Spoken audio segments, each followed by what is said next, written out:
Hello everyone, today we will start with a very interesting poem, and the name of the poem is The Road Not Taken.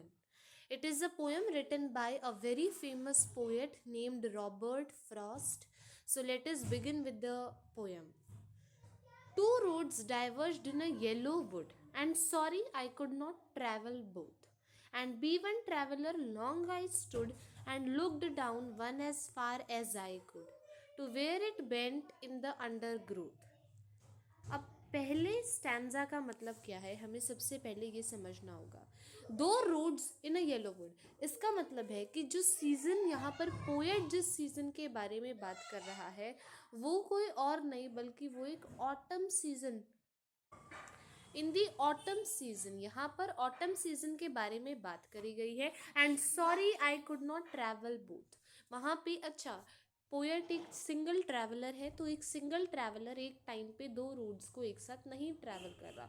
जैसे ही poet road पे जा रहा था वैसे ही अब उसे दो रोड्स मिल चुके थे. Now he is confused that which one should he opt to continue his further path.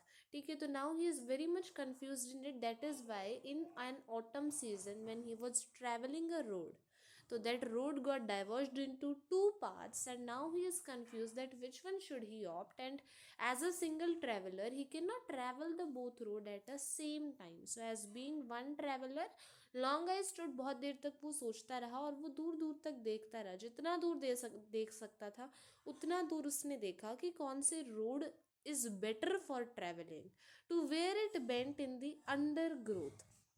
Undergrowth का मतलब होता है वाइल्ड बुशेस के. कितने सारे वाइल्ड बुशेस, छोटी छोटी घासें और कितना सब कुछ झाड़ियाँ के क्या कुछ कौन से रोड पे कैसा है. ठीक है, तो उसने बहुत दूर तक अपने आंखों से देखा, जितना भी दूर वो देख सकता था. Then took the other just as fair and having perhaps the better claim, because it was a grassy and wanted wear. अब इसका मतलब क्या है, यहाँ पे पोएट बात करता है कि अब वो दूसरे रोड की तरफ देखता है. उसने पहले रोड को देखा, अब वो दूसरे रोड की तरफ, अब वो दूसरे रोड की तरफ भी अपनी नज़र दिखाता है और वो देखता है कि ये भी उस जितना ही फेयर है, अच्छा है, and having perhaps the better claim. मतलब अब उसके मन में एक ऐसी फीलिंग आती है कि शायद ये रोड और भी अच्छा हो. बिकॉज अच्छा, ऐसी फीलिंग क्यों आती है, क्योंकि वो ज़्यादा ग्रासी था. एंड वॉन्टेड वेयर, वो ज़्यादा ग्रासी था. ठीक है, इसीलिए उसको लगता है कि ये रोड मुझे ज़्यादा बेटर प्रॉमिस दे रहा है मेरी आगे फर्दर पाथ चूज़ करने के लिए. So it promises a better claim because not many people had walked upon this road. ज़्यादा लोगों ने इस रोड के ऊपर वॉक नहीं करा. एंड वॉन्टेड वेयर, और शायद यहाँ पे और लोगों को, मतलब इट इज़. और पोएट का ना इस पूरे पैरा से हमें, इस स्टैंजा से हमें ये भी पता चल रहा है कि पोएट थोड़ा एडवेंचरस टाइप ऑफ पर्सन था. Though as far for the passing there had warned them really about the same. As far as passing it concerned, both the roads have been equally worn. जितना देखें तो दोनों ही road बिल्कुल same same नज़र आते हैं. बस डिफरेंस यही है कि ये थोड़ा ज़्यादा ग्रासी, वांटेड वेयर, थोड़ा बेटर क्लेम उसको दे रहा है. As the as of his feelings he could get a better claim.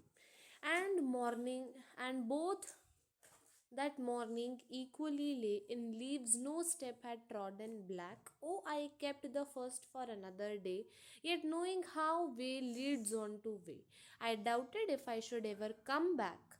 Now इस स्टैंजा का मतलब क्या है कि उस दिन, उस सुबह दोनों ही रोड इक्वली लेड थे लीव्स के साथ. मतलब दोनों ही रोड पर इतने सारे लोगों ने अभी तक, लोग दो, बहुत सारे लोगों ने वो रोड यूज़ नहीं करे थे.